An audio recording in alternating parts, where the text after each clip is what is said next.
What's up? I'm back. It's the Miracle Blueprint. It's your boy Reylo, man. We back here with another one. So if you clicked on this, man, we talking about opportunities. How to open more doors in your life.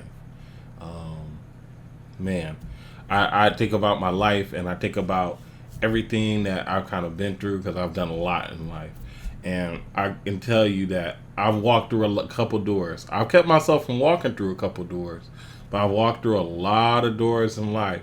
And I'm going to give you the principle, like the key to it all. You know what I'm saying? Like and subscribe. You know what I'm saying? Check, I hope this thing is going to bless you. And I'm just going to be upfront with you. This is the Miracle Blueprint. The Miracle Blueprint. Chapter by chapter, verse by verse. I'm proving that the Bible is the best book in life. It's the best guidebook for anybody in life. I hear a lot of people tell me that it's a book for manipulation, it's a false book or whatever. I'm here to dispel this myth. And I'm going to show you how the Bible can open many doors in your life. So if this is your first time, hearing this, or even hearing my how I break things down, pretty much we're going chapter by chapter, verse by verse, pretty much. So right now we're in Genesis chapter 43. Just to summarize, right? This is about a man named Joseph. Joseph was sold into slavery by his brothers, right? And now he's the governor over Egypt. You know what I'm saying? It's the Pharaoh, then it's him. You know what I'm saying? He done rose up the ranks where he's one of the most powerful people in the land. So his brothers, the ones who sold him into slavery, are going through a famine in their land. And guess who they have to come to get food, right? The brother they sold into slavery. And now, how does this teach you how to open doors in your life, right? If you put yourself in the position of these guys who have to go and actually have to get something from somebody that they sold into slavery, you'll find how they had to pretty much wiggle that room, because in this chapter the famine had gotten so bad to where the kids, nobody would have had nothing to eat if they would have went down there and did not come back and deliver. It was like everything was on the line. So let's go ahead, let's get into the whole little story. I want you to just have the story for background and for context, and then, man, I'm gonna really show you how to open these doors in this day and age. Genesis 43 ERV. The famine was very bad in that country. The people ate all the grain they had brought from Egypt. When that grain was gone, Jacob said to his sons, "Go to Egypt and buy some more grain for us to eat." But Judah said to Jacob, "But the governor of that country warned us. He said, 'If you don't bring your brother back to me, I will refuse to talk to you. If you send Benjamin with us, we will go down and buy grain. But if you refuse to send Benjamin, we will not go.' The man warned us to not come back without him." Israel said, "Why did you tell him you had another brother? Why did you do such a bad thing to me?" The brothers answered, "He asked lots of questions. He wanted to know all about us and about our family. He asked us, 'Is your father still alive? Do you have another brother at home?' We only answered his questions. We didn't know he would ask us to bring our brother to him." Then Judah said to his father Israel, "Let Benjamin go with me. I will take care of him. We have to go to Egypt to get food. If we don't go, we will all die, including our children. I will make sure he is safe. I will be responsible for him. If I don't bring him back to you, you can blame me forever. If you had let us go before, we could have already made 2 trips for food." Then their father Israel said, "If it is really true, take Benjamin with you. But take some gifts to the governor. Take some of the things we have been able to gather in our land. Take him some honey, pistachio nuts, almonds, spices, and myrrh. Take twice as much money with you this time. Take the money that was given back to you after you paid last time. Maybe the governor made a mistake. Take Benjamin and go back to the man. I pray that God all-powerful will help you when you stand before the governor. I pray that he will let Benjamin and also Simeon come back safely. If not, I will again be sad from losing my children." So the brothers took the gifts to give to the governor, and the brothers took twice as much money with them as they took the first time. This time Benjamin went with the brothers to Egypt. When Joseph saw Benjamin with them, he said to his servant, "Bring these men into my house, kill an animal, and cook it. They will eat with me at noon today." The servant did as he was told. He brought the men into Joseph's house. The brothers were afraid when they were taken to Joseph's house and said, "We have been brought here because of the money that was put back in our sacks the last time. They will use this as proof against us and steal our donkeys and make us slaves." So the brothers went to the servant in charge of Joseph's house. They said, "Sir, I promise this is the truth. The last time we came to buy food. On the way home, we opened our sacks and found our money in every sack. We don't know how it got there, but we brought that money with us to give it back to you, and we have brought more money to pay for the food that we want to buy this time." But the servant answered, "Don't be afraid, believe me. Your God, the God of your father, must have put the money in your sack as a gift. I remember that you paid me for the grain the last time."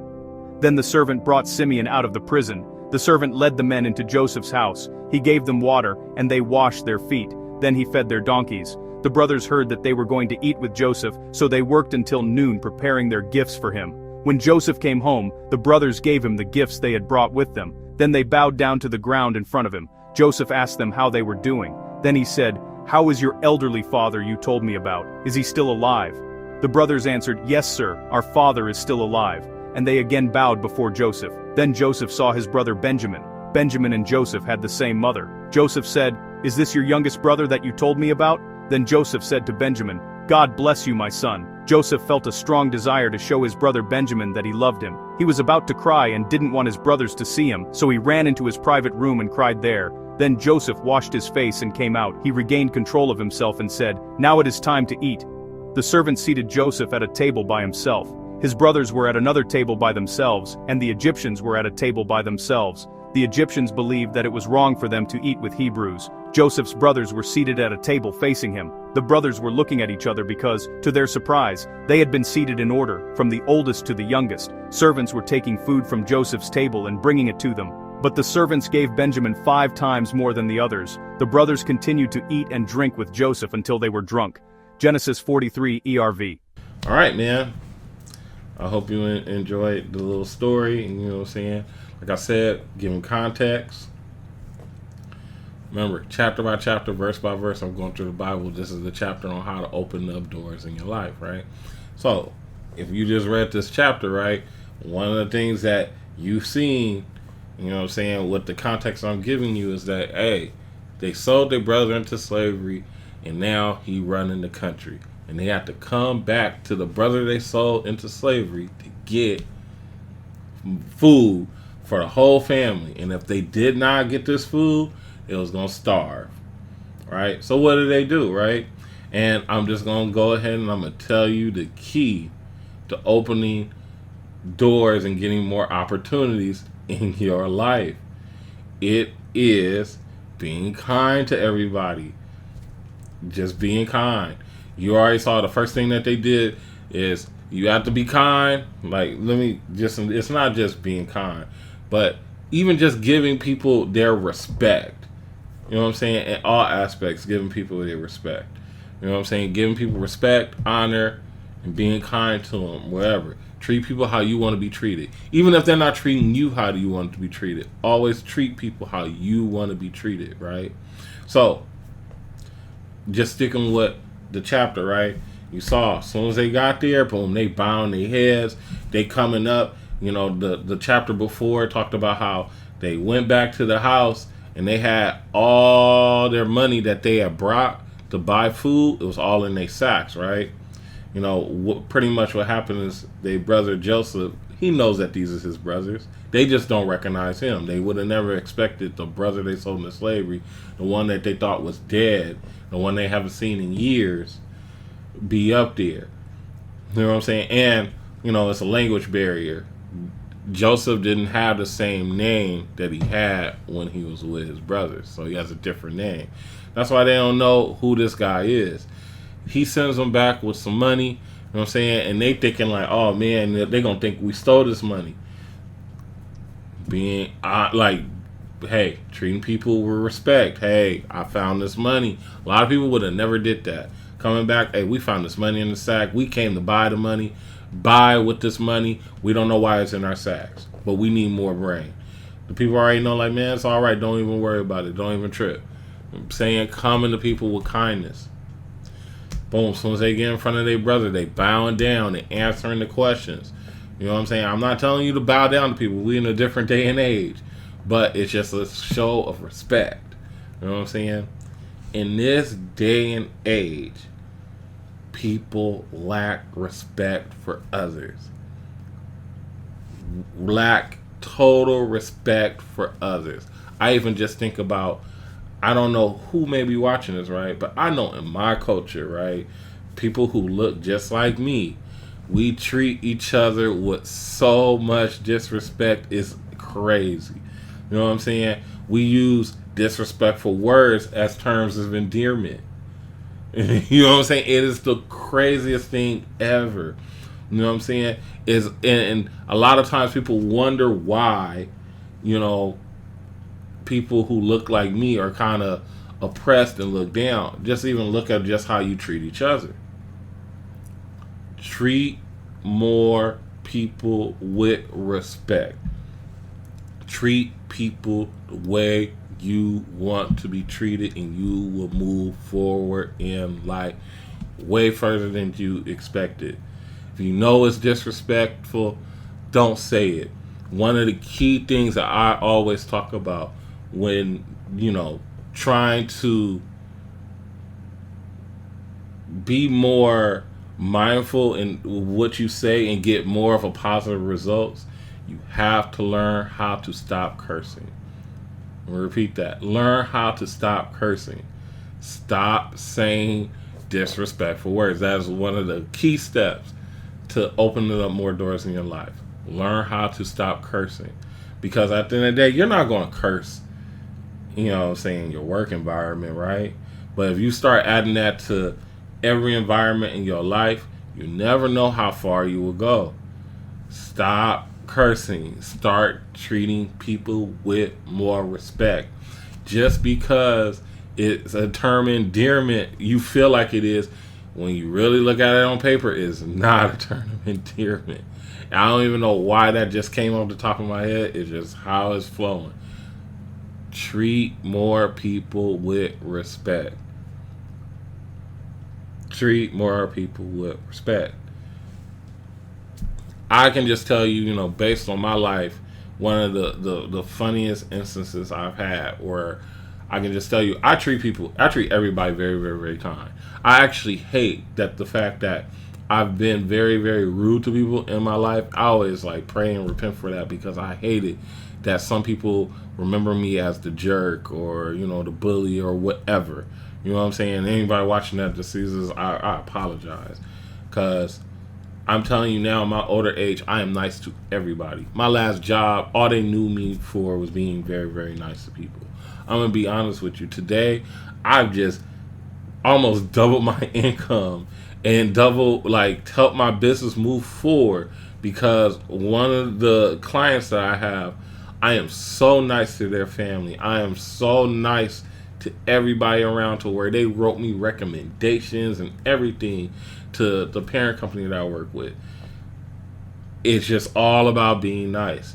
I know one of the biggest things I ever did in my life where it just showed that me being such a nice person gets me far and opens up doors for me, literally, is I used to work in film.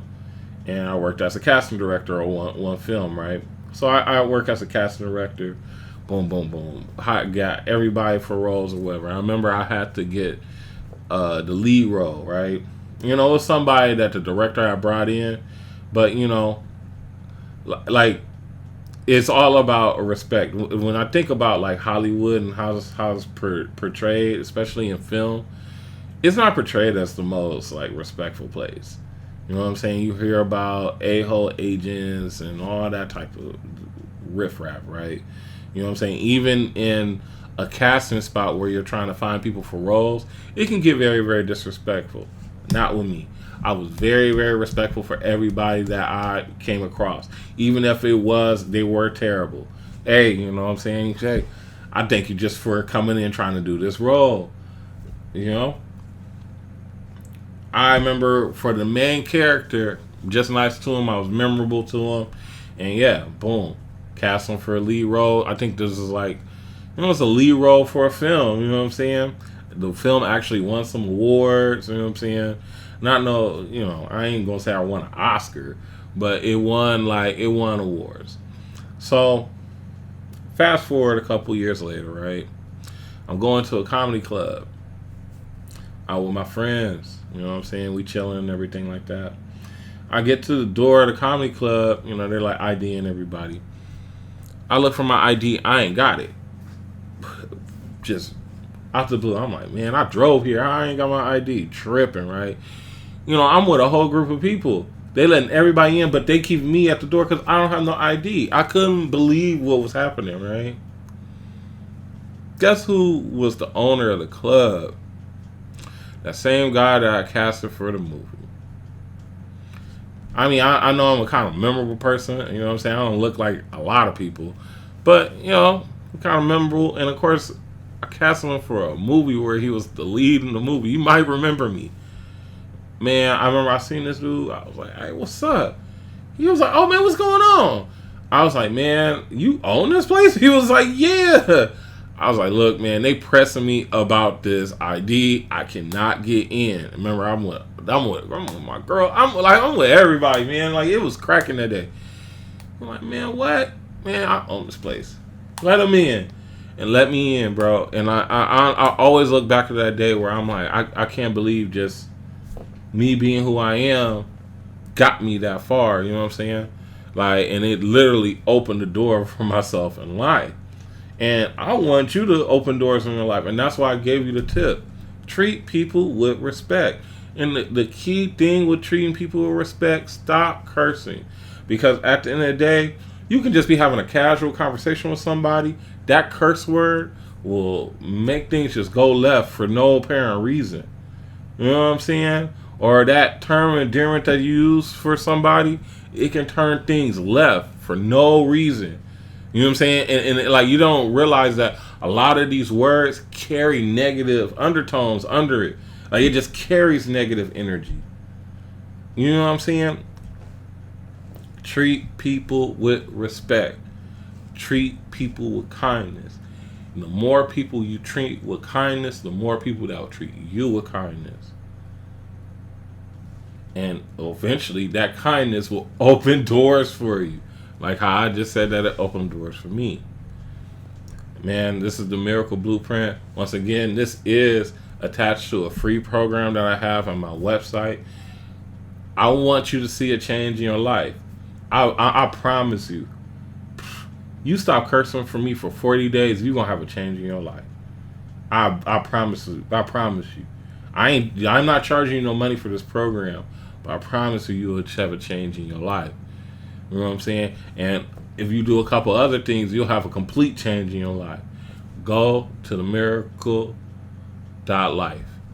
Check out the Miracle Blueprint program. 40 days, I promise you'll have a change in your life. If you need help on it, you know what I'm saying? Hey, book me for a call. We'll get right to it. You know what I'm saying? We'll break it down. But man, it's totally free. I'm telling you, I've done this program several times. I had several changes in my life, had several ups, you know what I'm saying, after being low in my life. And now I just completely live it to where all I see is just progress moving forward.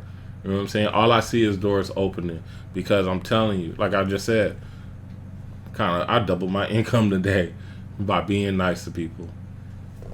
I want you to double everything with just being nice to people. Thank you so much if you've gotten this far, man. I appreciate you. I hope to catch you in another video.